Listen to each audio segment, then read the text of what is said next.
funny because the guy who played the drunk was my makeup artist, and I just stuck him in the scene.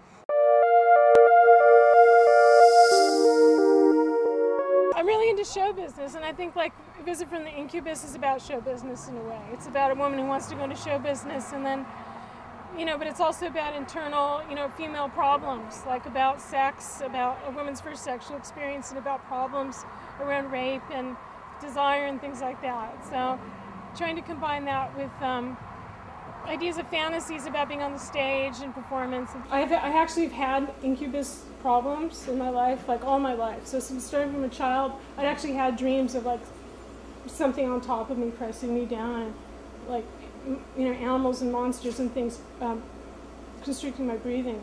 So I'd wake up hyperventilating.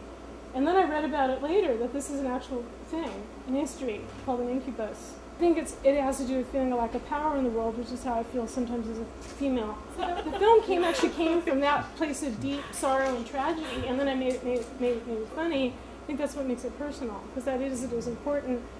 What's weird is that after I made this film, I haven't had incubus dreams since. Oh, nice. It worked. A lot of the visual fantasy does come from old westerns and old horror movies and like the Harvey Girls and movies like that. I actually copied a lot of elements of the set from that. You know, the Harvey Girls with Judy Garland. And making that set, because we had to build that set, that was put together piece by piece from rentals from like the movie studios. Like I get like a saloon door here, and I get a bar there. And I just got, you know, drapery from Universal, and that costs money.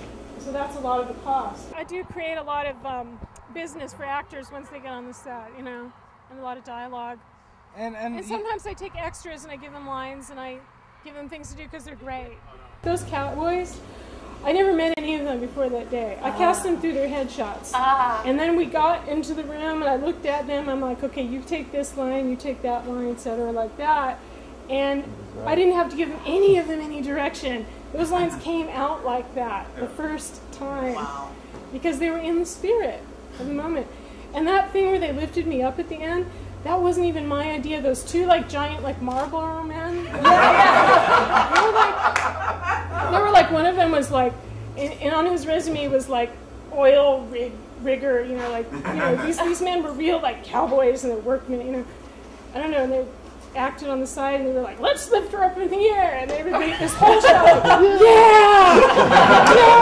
And then they rolled the camera. It was terrified. And so that laughter was almost like hysterical laughter because I'm surrounded by all these cowboys, and it was just weird, you know. Well, I do follow the script pretty closely, but I also really work with the talent I have, and I do also create lines for them, you know, according to who they are and what they can give me. I mean, if you can imagine playing the Incubus. Well, you know, I got to play a monster to begin with, which I've always wanted to do. It's always been my ambition. And she actually created an original monster for me, which I got to perform.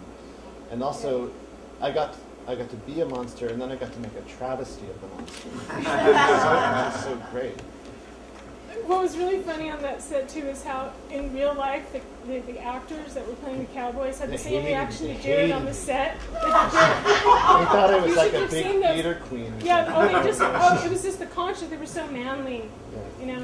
And here was Jared. He was just like this like queer devil thing. It was just like, I just try not to act. I just try to like be in the moment because I never rehearse. I mean, I rehearse other people, but I just I don't have time, and I just get on the set and I just feel how I'm feeling in the situation.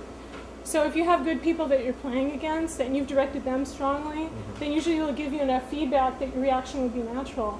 And I know a lot of times I'm unnatural, but I'm unnatural in real life too. Do you have anything coming up that we can help support and look forward to? Talk to people about? I have another film that I'm working on. It's called The Love Witch, and it's about a modern day witch who uses love spells, you know, to get men to fall in love with her. She uses magic, and it's sort of a horror film.